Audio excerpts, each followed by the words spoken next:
최근 중국과 일본 스마트폰 기업들이 출시한 신제품 디자인이 전 세계를 충격에 빠뜨리고 있습니다. 출시한 폴더블 스마트폰들이 하나같이 어디선가 본 듯한 디자인을 취하고 있었던 것인데요. 유심히 살펴보자 삼성의 갤럭시 Z 폴드3와 디자인이 유사했습니다. 이는 디자인 표절을 넘어 로고만 바꾸면 바로 삼성 갤럭시 Z 폴드3라고 해도 믿을 정도로 심각한 수준입니다. 그런데 중국과 일본의 기업들이 디자인을 도용해도 삼성이 손해를 보기는커녕 오히려 이익을 보고 있다고 전해지는데요. 한번 자세하게 알아보겠습니다. 최근 인터넷에서 동북아시아 3국의 폴더블 폰 디자인이 화제를 모으고 있습니다. 각국의 회사의 디자인들이 각자의 개성을 살려 제품을 출시한 것이 아니라 하나같이 삼성의 갤럭시 Z 폴더3의 디자인을 그대로 베낀 것인데요. 그동안 중국 스마트 업체들이 삼성전자 따라잡기에 혈안이 돼 있었던 것이 사실입니다. 삼성전자의 3세대 폴더블 폰인 갤럭시 Z 폴드3와 갤럭시 Z 플립3의 흥행 가도를 달리고 있는 가운데 중국 스마트폰 업체들마저 본격적으로 폴더블 폰 시장에 뛰어들고 있는 상황입니다. 실제로 중국의 오포와 화웨이는 2년 3년 안에 삼성을 추월하겠다는 목표를 세웠을 정도입니다. 그런데 삼성을 의식한 나머지 삼성 스마트폰과 너무 유사한 제품을 쏟아내고 있다는 전문가들의 지적이 끊이지 않고 있습니다. 하지만 이것이 아이러니하게도 삼성에는 호재로 작용하고 있는데요. 아직 중국 기업들의 기술이 삼성전자의 폴더블 폰에 미치지 못하면서 오히려 확대된 폴더블 폰 시장에서 삼성에 엄청난 선물을 주고 있습니다. 전문가들은 만약 휴대폰 매장에서 삼성의 폴더블 폰이 한 곳에 있고 대안이 많은 기존의 스마트폰이 차지하고 있다고 생각했을 때 소비 심리상 소비자들은 대안이 없는 폴더블 폰보단 일반 스마트폰 중 고성능의 폰을 고를 가능성이 높다고 말하고 있습니다. 그런데 반대로 폴더블 폰 시장이 커지면서 매장 매대에 폴더블 폰이 가득 차 있다면 소비자들은 폴더블 폰에 눈이 갈 수밖에 없는데요. 그러면 디자인이나 성능에서 앞서가는 삼성에 폴더블 폰을 구매할 수밖에 없다는 전문가들의 설명입니다. 그것처럼 현재 중국에서는 폴더블 폰 시장이 커지면서 전문가들이 말한 현상들이 보이고 있습니다. 최근 업계에 따르면 중국 스마트폰 업체인 오포가 오포 이노데이 둘째 날에 첫 폴더블 폰인 오포 파인드 N을 공개했는데 이에 질세라, 샤오미와 TCL 등도 폴더블 폰을 출시했습니다. 티저 영상을 통해 공개된 오포 파인드 N은 갤럭시 Z 폴드 3와 같은 인폴딩 방식이 적용됐습니다. 이전에도 중국에는 폴더블 폰이 있었긴 했지만 대부분 아웃폴딩 방식을 취하고 있어 확실히 한국 폴더블 폰이랑은 다른 느낌을 주고 있었는데 그것들이 전부 삼성처럼 바뀐 것입니다.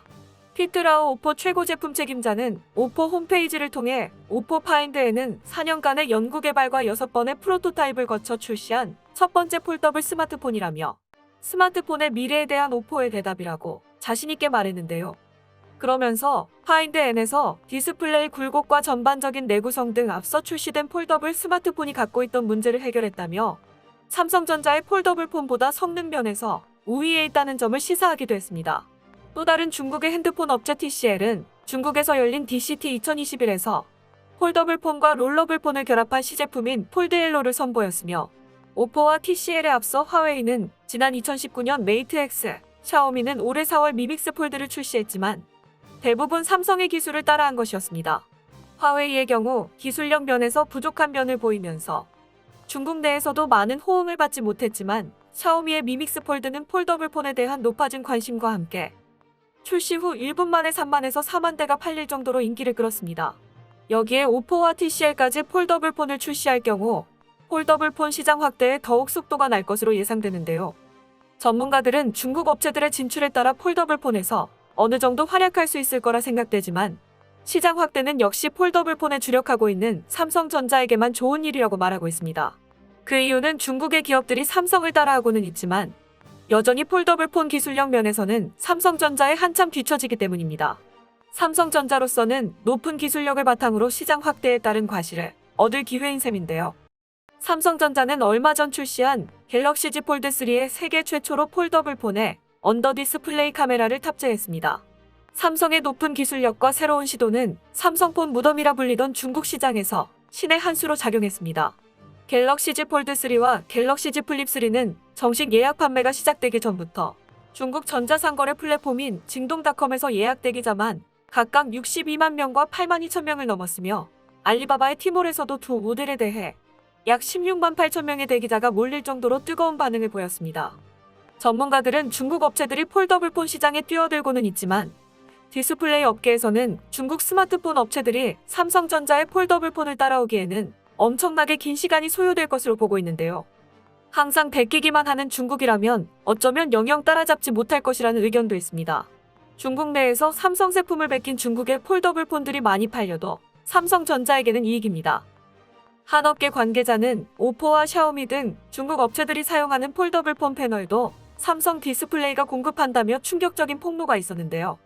그러면서 그는 UDC를 활용한 폴더블 패널이나 폴더블폰 디스플레이의 굴곡을 중국 업체가 해결하기는 사실상 불가능하다며 삼성전자가 내년에도 글로벌 폴더블 디스플레이 시장의 90%를 차지할 것이고 중국 업체는 이제 시작하는 단계다라고 중국의 한계를 밝혔습니다.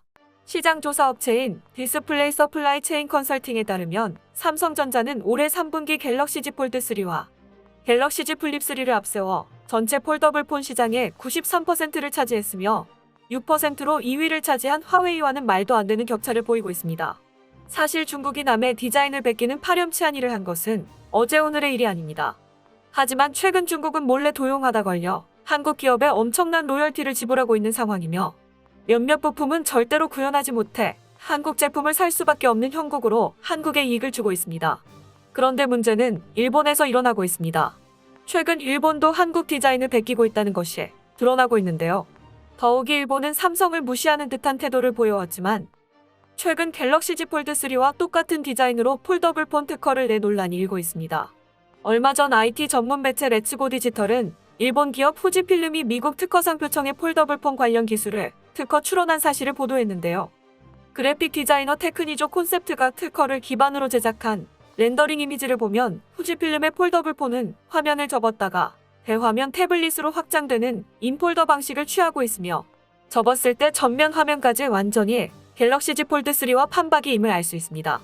접는 각도에 따라 인터페이스가 변경되는 기능 역시 삼성전자의 플렉스 모드와 유사하다는 것을 파악할 수 있는데 대화면에서 앱을 실행한 후 폰을 접으면 전면 화면에 앱이 표시되는 기능 등도 삼성 폴더블폰에 도입된 기능과 같은 방식입니다. IT 전문가들은 삼성이 폴더블폰 시장의 주도권을 선점하면서 일본도 후발주자로 갤럭시 폴더블폰 따라잡기에 나섰다는 분석인데요. 일본 스마트폰 시장은 삼성전자가 유독 고전하는 시장입니다.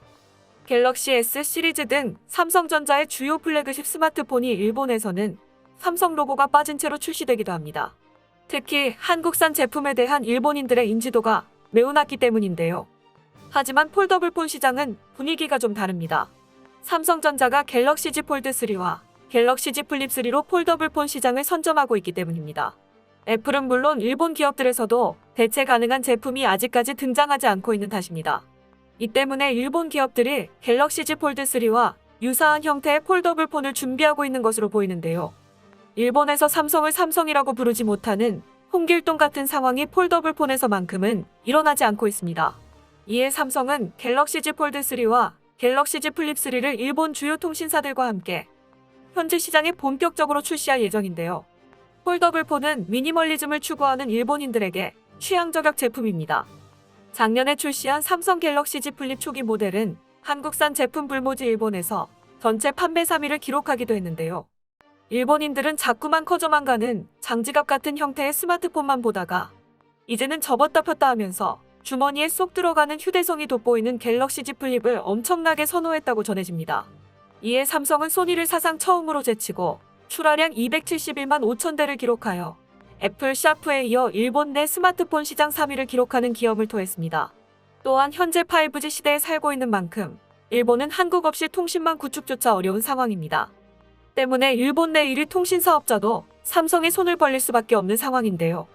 삼성은 일본 최대 이동통신 사업자 NTT 도코모와 5G 이동통신 장비 공급 계약을 맺으며 완전히 일본 내 통신을 장악하기 이르렀습니다. 이전에도 삼성전자는 2위 통신 사업자 KDDI와 공급 계약을 맺었으며 NTT 도코모도 5G 고객사로 확보하며 일본 5G 이동통신 시장에서 입지를 확대하게 됐다는 평가를 받고 있습니다. 삼성전자는 NTT 도코모에 5G 상용망 구축에 필요한 기지국을 공급하며 신속한 5G 네트워크 구축을 지원하고 있는데요.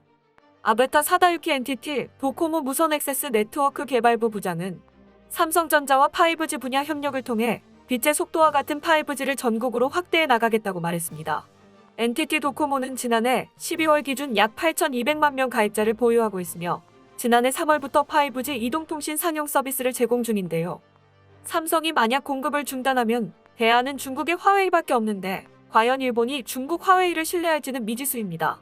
한마디로 일본의 8,200만 명의 통신이 삼성의 손에 달려있는 것인데요. 항상 앞서가는 한국이 또 한 번 일을 낸 것에 박수를 보내며 앞으로도 계속 발전하는 한국이 되길 바랍니다. 끝까지 시청해주셔서 감사합니다. 도움이 되셨다면 좋아요를, 다른 이야기도 궁금하시면 구독을 눌러주세요.